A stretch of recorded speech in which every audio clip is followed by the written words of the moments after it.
Nous pouvons aussi ajouter des listes. Il existe deux possibilités de listes. Les listes à puce classiques avec la balise UL pour Unordered List et peu courant sur le web, les listes numérotées avec la balise OL pour Ordered List. Dans les deux cas, le principe d'une liste étant de contenir plusieurs éléments, chaque élément de la liste ira dans une balise LI pour List Item. Par exemple, dans notre article, les deux plages indiquées constituent une liste. Nous pouvons donc ajouter une balise UL, puis à l'intérieur, donc nouvelle indentation, une balise LI pour chacune des plages.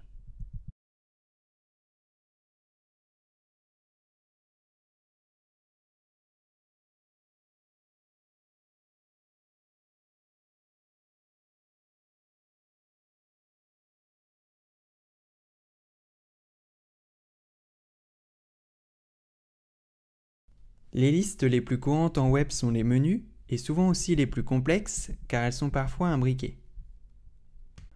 Remontons donc un peu dans notre fichier pour aller construire notre menu principal dans la zone de navigation que nous avons déjà prévue. Je commence donc comme d'habitude par démarrer ma liste avec la balise UL, puis pour chaque rubrique de mon site, je rajoute une balise LI.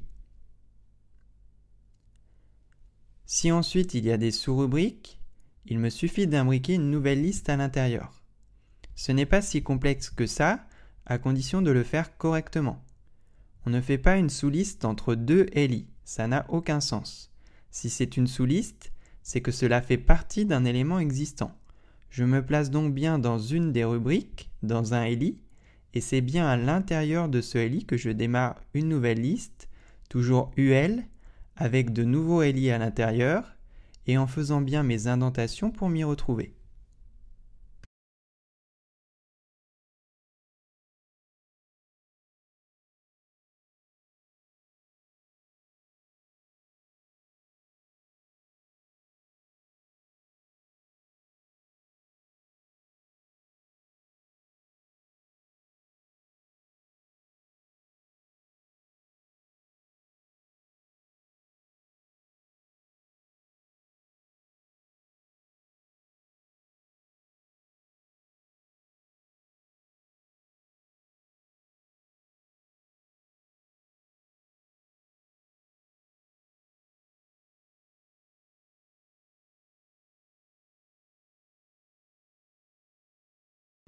N'hésitez pas à vous abonner à notre chaîne YouTube pour suivre tous nos tutoriels HTML5 et CSS3 en cours et à venir.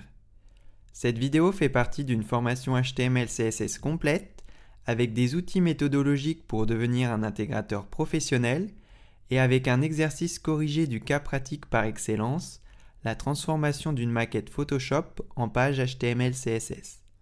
Retrouvez-la sur notre site web formationhtml5.com et inscrivez-vous à la newsletter pour obtenir des coupons de réduction. Et pour suivre l'actualité du HTML5 et du CSS3, rendez-vous sur notre compte Twitter @formationhtml5.